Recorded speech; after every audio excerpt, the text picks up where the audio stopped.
Today we'll start with the topic accounting treatment of joint venture records. इस presentation में मैं आपको joint venture को रिकॉर्ड जॉइंट वेंचर की के अकाउंट मेंटेन करने के लिए जो 3 मेथड्स दिए हुए हैं आपकी बुक में उसके बारे में डिस्कस करने वाली हूँ. So let's start with the first method, joint bank method. ये जो जॉइंट बैंक मेथड है ये कब प्रिपेयर किया जाता है? जब जॉइंट वेंचर के लिए separate set of books maintain की जाए. जॉइंट वेंचर का मीनिंग क्या है ये हम जो मैंने पहले वीडियो बनाई है मैं आपसे डिस्कस कर चुकी हूँ. जॉइंट वेंचर क्या होता है, जॉइंट बैंक मेथड क्या होता है, ये कब प्रिपेयर किया जाता है, ये कैसे बनाया जाता है, वो उस चीज़ के बारे में हम बात कर चुके हैं. So joint bank method first method है. इसके बाद अगर जॉइंट वेंचर में separate set of books maintain नहीं की जाती हैं तो दो तरीके से रिकॉर्ड रखे जाते हैं. Any or all co-venture keep complete record of all transaction in their own books individually, or each co-venture keeps record of his own transactions in his own books. सो इसके बारे में हम बात करने वाले हैं आज मेनली डिटेल में कि जब सभी को वेंचर कंप्लीट रिकॉर्ड अपनी बुक्स में रखते हैं, अलग से तो बुक मेंटेन की नहीं गई है. ऑन बुक्स का मतलब है जब जो को वेंचर हैं उनके खुद जो पहले का बिजनेस होता है उसके लिए जो बुक्स वो ऑलरेडी मेंटेन करते आ रहे हैं उसी में जॉइंट वेंचर के अकाउंट भी वो रिकॉर्ड भी वो बना लें. या फिर हर को वेंचर केवल अपनी ट्रांजैक्शन से रिलेटेड ही रिकॉर्ड रखे अपनी बिजनेस की ऑलरेडी जो बुक्स हैं उसमें. सो जॉइंट बैंक मेथड के बारे में हमें पहले से पता है कि जॉइंट वेंचर की ट्रांजैक्शन जब ज़्यादा हो, जॉइंट वेंचर कंटिन्यू रहे लंबे टाइम के लिए, तो जॉइंट बैंक मेथड अप्लाई किया जाता है. ये मैंने थ्योरी लिखी है मेनली जब आपके लिए कोई शॉर्ट नोट पूछा जाएगा एग्जाम में, what do you mean by joint bank method. So आप 2 मार्क्स के लिए 6 मार्क्स के लिए कुछ मीनिंग बुक से लेंगे, कुछ इसमें से आप याद रखेंगे. और इसमें 3 अकाउंट बनते हैं, joint venture account, personal account of को वेंचरर्स, जॉइंट बैंक अकाउंट. इन तीनों अकाउंट्स के बारे में हम डिटेल में पहले वीडियो में डिस्कस कर चुके हैं, जिनका इस वीडियो का लिंक डिस्क्रिप्शन में भी दिया हुआ है, आप उसको चेक कर सकते हैं. So joint venture account nominal account जैसे होता है, पर्सनल अकाउंट का रूल फॉलो होता है इसमें. और जॉइंट बैंक अकाउंट जो है जब separate set of books maintain की जा रही हैं, इसका मतलब ये है कि जॉइंट वेंचर में जो पैसा को वेंचर लेकर आ रहे हैं वो एक अलग से अकाउंट ओपन कर देते हैं जिसे जॉइंट बैंक अकाउंट बोला जाता है, जिसमें कि वो कैश कंट्रीब्यूट जो की गई वो लिखी गई, जो भी खर्चे जॉइंट वेंचर के होंगे, जो भी इनकम जॉइंट वेंचर से होने वाली है, उन सब की रिकॉर्डिंग जॉइंट बैंक अकाउंट में रख दी में की जाएगी. द नेक्स्ट मेथड इज जो कि हमें मेनली डिस्कस करना है, when all or any co-venture keep complete record of all transactions in their own books individually. When transactions in joint ventures are not numerous, बड़ी ज़्यादा नहीं है, so there is no need to maintain separate set of books. सब तो क्या करें, each party records all joint venture records in their own books in addition to the co-venturers independent business transactions. So joint venture की जो transaction है वो को venture का जो खुद पहले से इंडिपेंडेंट बिजनेस ट्रांजैक्शन हो रही थी, इंडिपेंडेंट बिजनेस चल रहा था, उसके लिए जो बुक्स मेंटेन की जा रही थी उसी में कर दी जाए. और फिर जो भी जॉइंट वेंचर की ट्रांजैक्शंस हुई, जो उनकी ट्रांजैक्शन का रिकॉर्ड रखा गया, उनको को वेंचर जितने भी को वेंचर हैं उन सब का रिकॉर्ड सभी को वेंचर रखते हैं. और पीरियोडिकली स्टेटमेंट को कंप्लीट करने के लिए वो एक दूसरे को ये इन्फॉर्मेशन भेज देते हैं ताकि जॉइंट वेंचर के अकाउंट जो हैं वो कंप्लीट हो सकें. सो इस मेथड में 2 अकाउंट मेनली ओपन किए जाते हैं. हर को वेंचर अपनी बुक्स में अकाउंट मेंटेन करेगा, एक तो जॉइंट वेंचर अकाउंट और दूसरा अदर को वेंचर अकाउंट. इसमें तो ये बात ध्यान देनी है, यहाँ पर 2 अकाउंट कौन से ओपन होंगे, इसका joint venture account and other को venture account. Joint venture account जैसे फर्स्ट मेथड में ओपन किया जाता है वैसे ही बनेगा, को वेंचर अकाउंट भी वैसा ही बनेगा, लेकिन किस ट्रांजैक्शन का क्या इफेक्ट होने वाला है वो एंट्रीज थोड़ी सी अलग हो जाएंगी. मैंने फर्स्ट मेथड की एंट्री नहीं इस प्रेजेंटेशन में बताई है, क्योंकि इसकी फर्स्ट मेथड जो कि जॉइंट बैंक मेथड है, इम्पोर्टेंट मेथड है। इम्पोर्टेंट तो सारे ही हैं, बट उसकी जो मैं पहले से वीडियो बना चुकी हूँ, तो मुझे दोबारा से उसको बताने की ज़रूरत नहीं लगी। So let's start with the journal entry of second method. यहाँ पर अभी कुछ चीज़ों का ध्यान रखना है आपने, कि जब कोई भी ट्रांजैक्शन होगी, उस ट्रांजैक्शन का रिकॉर्ड दोनों ही, दो कोवेंचर हैं, तीन कोवेंचर हैं, वो सभी रखेंगे। सो इस चीज़ को देखते हुए ये जो मेथड है ये लेंदी हो जाता है। जो एंट्रीज हैं वो दोनों की बुक्स में या तीन कोवेंचर हैं, तीनों की बुक्स में सेम वे से जा रही हैं, बस थोड़ा सा डिफरेंस रह रहा है। अब वो क्या है, उस चीज़ के बारे में हम ध्यान देंगे। सो इस मेथड में एक तो ये चीज़ है कि जो भी कोवेंचर बुक्स मेंटेन कर रहा है और उसका मेन बिजनेस है, उसके भी वो बुक्स मेंटेन कर रहा है, तो वो अलग से जॉइंट वेंचर के लिए कोई बुक्स मेंटेन नहीं कर रहा है।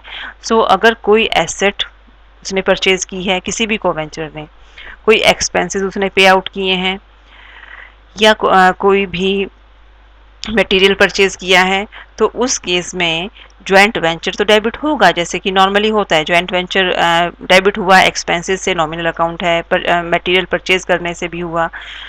बट क्रेडिट में क्या होगा, जिस को वेंचर ने पेमेंट की है उसके बैंक बैलेंस कोई उस ट्रांजेक्शन ने इफेक्ट किया है, तो उसका बैंक अकाउंट इफेक्ट हो रहा है, तो बैंक अकाउंट पेमेंट से क्रेडिट हो जाएगा। सो वो एंट्री करेगा joint venture account debit to bank. तो इसकी हेल्प से आप अकाउंट बना सकते हैं। जॉइंट वेंचर अकाउंट में डेबिट साइड में क्या जाएगा, जितनी भी एंट्रीज हैं उन्हीं से अकाउंट बनते हैं। जर्नल एंट्री के बाद ही लेजर पोस्टिंग होती है, तो इन एंट्रीज की हेल्प से आप अकाउंट बना सकते हैं। यहाँ पर दो अकाउंट बनाए जाते हैं, कौन कौन से, जॉइंट वेंचर अकाउंट और दूसरा अदर को वेंचर अकाउंट।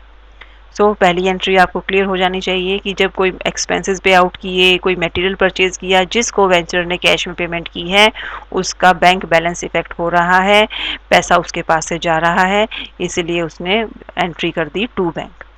बट इसी सेम ट्रांजेक्शन की एंट्री वाई भी कर रहा है। वाई भी ज्वाइंट वेंचर अकाउंट को डेबिट ही कर रहा है, लेकिन उसके पास से कैश नहीं जा रहा है, सो वो बैंक अकाउंट को इफेक्ट, उसका बैंक अकाउंट इफेक्ट नहीं हो रहा है, तो वो एंट्री करता है टू अदर को वेंचर अकाउंट, जो कि इस क्वेश्चन में एक्स है, तो एक्स के नाम से उसने एंट्री कर दी। कोई एसेट, अब सेम यही एंट्री अगर वाई पेमेंट करता है तो सो वैसी सी एंट्री बनेगी। अगर वाई ने एक्सपेंसेस पे आउट किए हैं, कोई मटेरियल परचेज किया है, तो उस केस में वाई की बुक्स में एंट्री हो जाएगी joint venture account debit. Expenses तो हुए हैं, मटेरियल तो परचेज किया गया है, बट उसके पास से कैश गया है वाई के पास से, तो वाई अपनी बुक्स में बैंक अकाउंट जो उसका ऑलरेडी बिजनेस में खुला हुआ है, उसी बैंक बैलेंस अकाउंट से वो पेमेंट कर रहा होगा। सो एंट्री हो जाएगी joint venture account debit to bank. But इसका इफेक्ट जो है वो एक्स की बुक में उसके पास से पैसा नहीं गया है, सो वो बैंक अकाउंट को क्रेडिट नहीं करेगा, वो क्रेडिट करेगा को वेंचर अकाउंट को। अदर को वेंचर अकाउंट को उसने क्रेडिट कर दिया, बट ज्वाइंट वेंचर तो डेबिट दोनों ही केसेस में हो रहा है, दोनों की बुक्स में हो रहा है। अब थर्ड वन इज, अब कोई स्टॉक है, एक्स का बिजनेस है, एक्स ने मटेरियल सप्लाई कहीं से खरीदा नहीं, जॉइंट वेंचर के लिए माल खरीदा नहीं गया है, बल्कि एक्स ने मटेरियल को सप्लाई किया अपने ही स्टॉक से। सो उस केस में ये यहाँ पर भी कोई भी को एक्स करता है, तो एक्स एक्स भी इसको मटेरियल सप्लाई कर सकता है अपने स्टॉक से, या वाई भी अपने स्टॉक से मटेरियल सप्लाई कर सकता है। सो जो भी को वेंचर मटेरियल सप्लाई कर रहा है, जॉइंट वेंचर तो डेबिट हो रहा है, परचेजेस है उसमें, बट जो भी को वेंचर मटेरियल सप्लाई कर रहा है उसका स्टॉक कम हो रहा है उसमें स्टॉक उस मटेरियल से, सो वो अपने परचेजेस अकाउंट को इफेक्ट करेगा, उसका परचेज अकाउंट इफेक्ट होगा, परचेज अकाउंट को क्रेडिट कर देगा, क्योंकि स्टॉक कम हो रहा है। जिस भी जो को वेंचर ने स्टॉक दिया है उसका स्टॉक कम हो गया है, तो इसके लिए उसने परचेजेस अकाउंट को क्रेडिट कर दिया। इस चीज़ का ध्यान देंगे आप। बट वाई ने स्टॉक सप्लाई नहीं किया था इस टाइम, सो ज्वाइंट वेंचर तो डेबिट हुआ क्योंकि परचेजेस तो हुई हैं, बट उसके पास से कैश स्टॉक नहीं गया है, सो को वेंचर के नाम से उसने एंट्री यहाँ पर करनी है। सेम ऐसा ही हो सकता है कि वाई मटेरियल सप्लाई कर दे, तो सेम यही ट्रांजैक्शन, ऐसी ही ट्रांजैक्शन, ऐसा ही कुछ एंट्री, ज्वाइंट जिसने भी पेमेंट की स्टॉक की सप्लाई की, joint venture account debit to purchases. यहाँ पर वाई का स्टॉक कम हो रहा है तो वाई ने अपने स्टॉक को कम करते हुए परचेजेस अकाउंट को क्रेडिट कर दिया, बट एक्स के पास से स्टॉक नहीं गया है तो एक्स ने इस सेम एंट्री को joint venture account debit to other को वेंचर किया।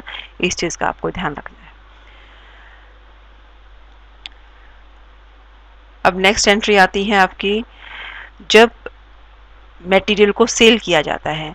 मटेरियल सेल किया गया मतलब सेल हो गई, सेल हुई, पैसा कलेक्ट हुआ, कैश में सेल हुई। अगर कैश सेल है और एक्स ये कैश रिकवर कर रहा है, एक्स के पास पैसा आ रहा है, तो हम फिर वही बात करेंगे कि यहाँ पर अलग से तो जॉइंट बैंक अकाउंट ओपन हुआ नहीं है।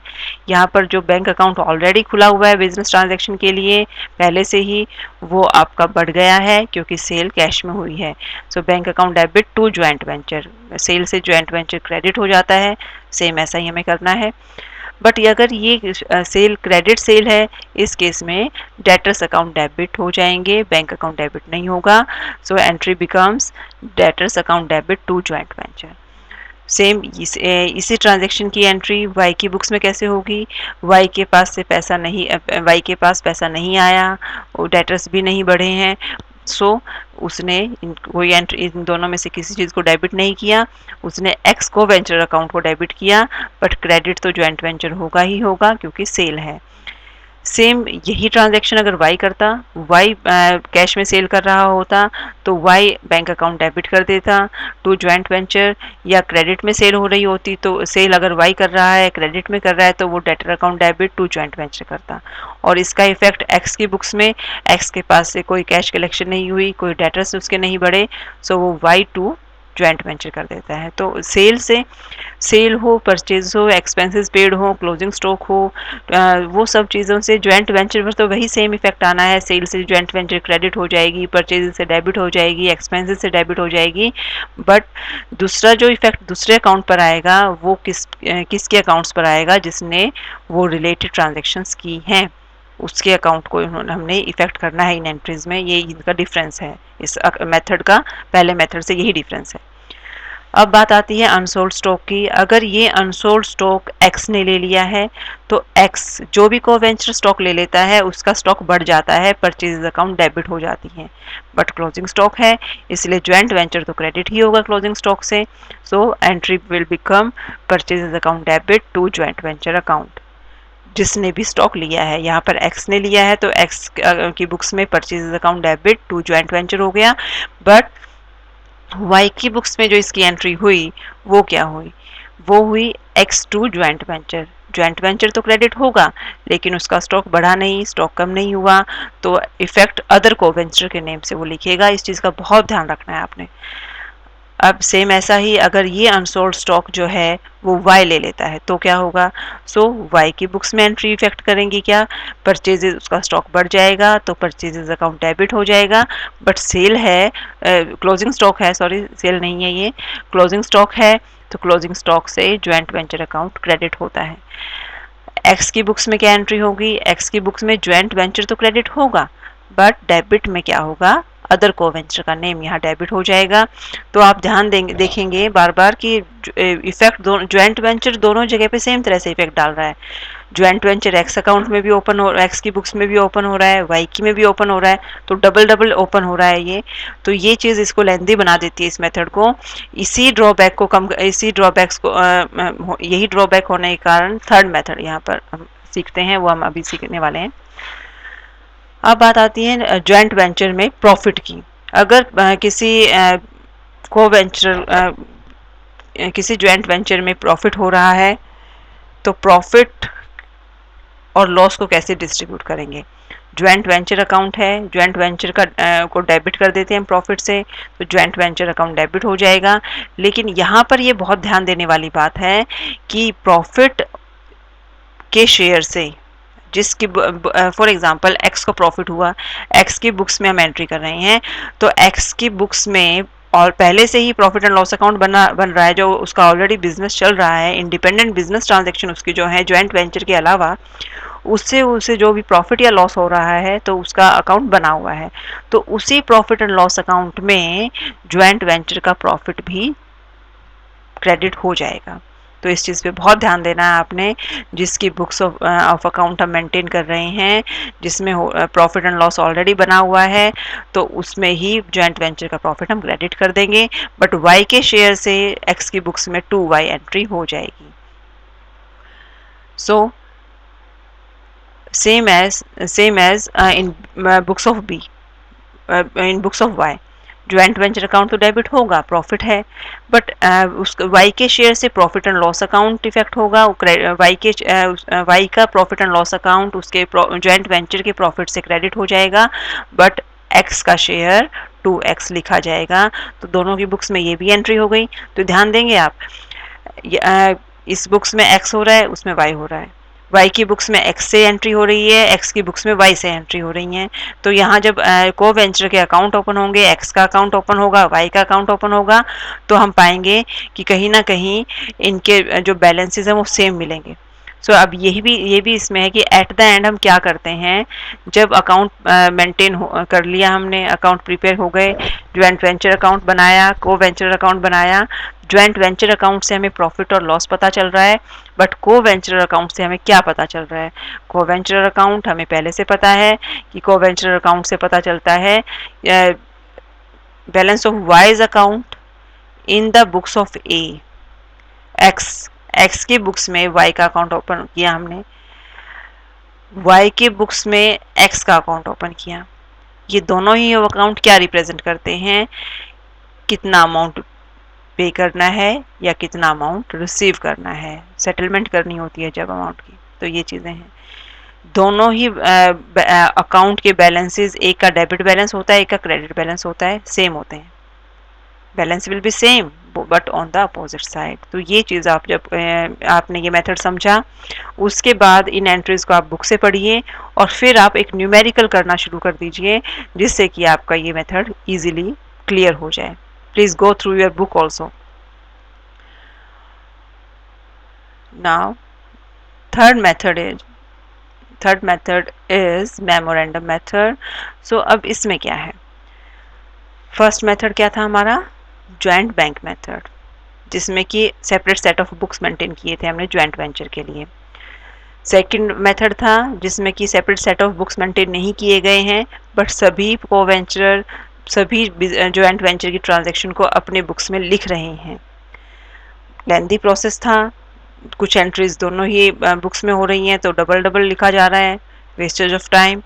सो थर्ड मेथड में क्या होता है, व्हेन ईच को venture keeps record of his own transaction in his own books, केवल उसकी खुद की ट्रांजैक्शन ही वो अपनी बुक्स में रिकॉर्ड कर रहा है, दूसरे को वेंचर की ट्रांजैक्शंस को वो नहीं लिख रहा है। सो इसे हम मेमोरेंडम मेथड बोलते हैं। सो ये शॉर्ट नोट में भी आ सकता है, what do you mean bye, ये तीनों ही मेथड शॉर्ट नोट में भी आ सकते हैं आपके। और शॉर्ट नोट में आएंगे तो आपको या फिर लेंदी लॉन्ग आंसर में आएंगे तो आपको पूरी डिटेल में बताना होगा, विद एग्जाम्पल बताना होगा, तो आप इसको अच्छे से कर लें। So under this method, each co-venture open a personal account of other co-venture। ध्यान देंगे आप कि हर को-वेंचर जो है वो दूसरे को-वेंचर का अकाउंट ओपन करता है, जिसमें कि वो ज्वाइंट वेंचर से रिलेटेड ट्रांजैक्शन करता है। इस अकाउंट को हम क्या बोलते हैं, ज्वाइंट वेंचर विथ। तो ये नाम इसमें दे दिया जाता है कि जो अकाउंट ओपन होगा ये ज्वाइंट वेंचर अकाउंट नहीं होगा, ये आपका ज्वाइंट वेंचर विद को वेंचर अकाउंट होगा। सबसे पहली चीज, फॉर एग्जांपल ए और बी को वेंचर हैं, in the books of A this account will be joint venture with B account, क्योंकि ए की ज्वाइंट वेंचर बी से है ना, ए और बी को वेंचर हैं, तो ए की ज्वाइंट वेंचर बी के साथ है, तो उसने ये इस अकाउंट को नाम दे दिया ज्वाइंट वेंचर विद बीज अकाउंट। बट ये नॉमिनल अकाउंट नहीं है, ये पर्सनल अकाउंट के जैसे ट्रीट होता है। बट हाँ, इसमें एंट्रीज वैसे से ही रहेंगी जैसे ज्वाइंट वेंचर में होती थी, बस आपका आगे विद बी अकाउंट, विद को वेंचर का नाम इसमें ऐड हो जाता है। सो एक अकाउंट तो आपने ज्वाइंट वेंचर विद को वेंचर अकाउंट ओपन किया, दूसरा अकाउंट आपने memorandum joint venture account open किया। जो प्रॉफिट और लॉस ज्वाइंट वेंचर से होने वाला है वो हम इस मेथड में मेमोरेंडम ज्वाइंट वेंचर से फाइंड आउट करते हैं। सो मेमोरेंडम अकाउंट में सारी ट्रांजैक्शंस जो सभी कोवेंचर कर रहे हैं वो लिखी जाती हैं. So this account contains complete transactions effected by all the coventurers. The form and content of this account are same for all the coventure. Memorandum account के लिए जो भी कंटेंट होगा सब कोवेंचर के लिए सेम होगा. जो अब इसमें ये दो बातें ध्यान रखनी है कि जो ज्वाइंट वेंचर विद जो अकाउंट ओपन किया गया है दूसरे कोवेंचर के नेम से, उसके जो डेबिट साइड की आइटम्स होंगी वो डेबिट मेमोरेंडम की डेबिट साइड में भी जाएंगी. तो डेबिट आइटम्स दोनों ही हमें कंफ्यूज नहीं होना है. The items appearing on the debit side of joint venture with name of conventional account are put on the debit side of memorandum joint venture account. Same ऐसे ही क्रेडिट साइड की items का है. जो joint venture with कोवेंचर account में जो credit side है उसी में आइटम अपीयर हुई है वही same memorandum account joint venture के क्रेडिट साइड में भी चली जाएंगी. फिर इस ज्वाइंट वेंचर को हम मेमोरेंडम ज्वाइंट वेंचर को हम बैलेंस करते हैं. बैलेंस प्रॉफिट और लॉस की फॉर्म में निकल के आता है और एग्रीड रेशो में कोवेंचर में डिस्ट्रीब्यूट कर दिया जाता है. इसमें एक बात ध्यान देने वाली है, कोई भी जर्नल एंट्री इस अकाउंट को बनाने के लिए हमें पास नहीं करनी, क्योंकि ये जो अकाउंट है, ये जो मेथड है, ये मेमोरेंडम बेसिस पर है अकाउंट बनाया गया है, ये डबल एंट्री सिस्टम का पार्ट नहीं है. सो मेक श्योर कि ये जो है इस मेथड में आप मेमोरेंडम अकाउंट में एंट्री करने के लिए कोई भी जर्नल एंट्री पास नहीं करेंगे. अब इसकी जर्नल एंट्रीज क्या हैं? बड़ी सिंपल सी है. देखिए आपने अभी सेकंड मेथड किया था उसमें दोनों की बुक्स में एंट्री हो रही थी. इसमें बड़ी सिंपल सी है, जिस भी कोवेंचर का अकाउंट इफेक्ट हो रहा है वो उस ट्रांजैक्शन को कर दें, और उस ट्रांजैक्शन से दूसरा कोवेंचर इफेक्ट नहीं हो रहा है तो वो ना करें. So first entry will for goods purchased और expenses incurred by oneself in cash. किसी भी कोवेंचर से किसी भी कोवेंचर ने परचेज किया है या एक्सपेंसेस पे आउट किए हैं तो एंट्री क्या होगी? नॉर्मली सोचिए एंट्री क्या होती है. जब एक्सपेंसेस इनकर होते हैं, गुड्स परचेज की जाती हैं, तो इस केस में ज्वाइंट वेंचर डेबिट होता है और पैसा चला जाता है. पैसा चला जाता है तो टू बैंक हो जाता है. फर्स्ट मेथड में यहाँ ज्वाइंट बैंक अकाउंट हो जाता था, बट इसमें क्या करना है, इसमें सबसे पहली बात ज्वाइंट वेंचर विद कोवेंचर के नेम से अकाउंट ओपन होगा, टू बैंक होगा. अब ये टू बैंक जो भी कोवेंचर ये ट्रांजैक्शन कर रहा है, वन सेल्फ हमने यहाँ लिख दिया है, मतलब एक्स ने पे किया तो एक्स ही एंट्री करने वाला है अपनी बुक्स में, वाई ने पे किया तो वाई करने वाला है, और केवल एक्स ने पे किया तो एक्स ही करेगा, वाई इसकी एंट्री नहीं करेगा. इस चीज़ का ध्यान रखेंगे आप. सेम ऐसा ही किसी भी कोवेंचर ने अपने स्टॉक से गुड सप्लाई किए हैं, ज्वाइंट वेंचर उससे डेबिट होता था, यहाँ पर ज्वाइंट वेंचर विद कोवेंचर के नेम से डेबिट हो जाएगा.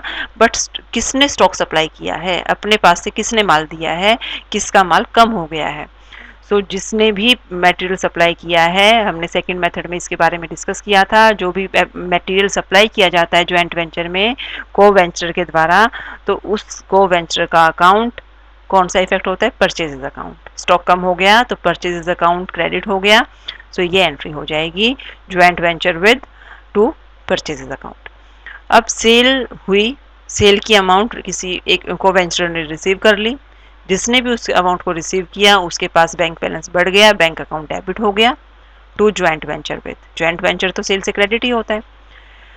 कोई इंटरेस्ट है या कोई कमीशन है किसी भी, टू वन सेल्फ मैंने यहाँ लिखा है, वन सेल्फ मतलब कोई भी कोवेंचर हो सकता है ये.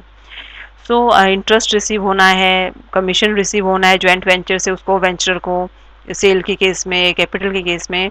सो एंट्री जो पहले भी ऐसे ही बनती थी, ज्वाइंट वेंचर में के डेबिट साइड में एंट्री करते थे हम इंटरेस्ट और कमीशन की. सो अब इसमें क्या करेंगे, जो भी कोवेंचर अकाउंट मेंटेन कर रहा है ज्वाइंट वेंचर विद, अब ये इंटरेस्ट हो या ये कमीशन हो, ये उस कोवेंचर के लिए इनकम है, सो वो क्रेडिट हो जाएगी. And the fifth one is for own share of profit calculated in memorandum joint venture account. Memorandum joint venture account हमने बनाया, यहाँ से क्या कैलकुलेट किया हमने? प्रॉफिट कैलकुलेट किया. उस प्रॉफिट को हमने अब डिस्ट्रीब्यूट करना है, तो जिस भी को वेंचर को प्रॉफिट मिल रहा है या लॉस भी हो सकता है, तो आपके अकाउंट कौन सा इफेक्ट होगा, जो ऑलरेडी बिजनेस चल रहा था, प्रॉफिट लॉस अकाउंट आपने बनाया हुआ था, उसमें ही आप इस ज्वाइंट वेंचर का प्रॉफिट भी डाल देंगे. So entry will become joint venture with debit to profit and loss account. या विद के बाद अदर कोवेंचर का नेम आएगा. यहाँ ध्यान रखेंगे आप, ए और बी कोवेंचर हैं, ए की बुक्स में यहाँ पर जाएगा ज्वाइंट वेंचर विद बी, उसका बी से ज्वाइंट वेंचर है.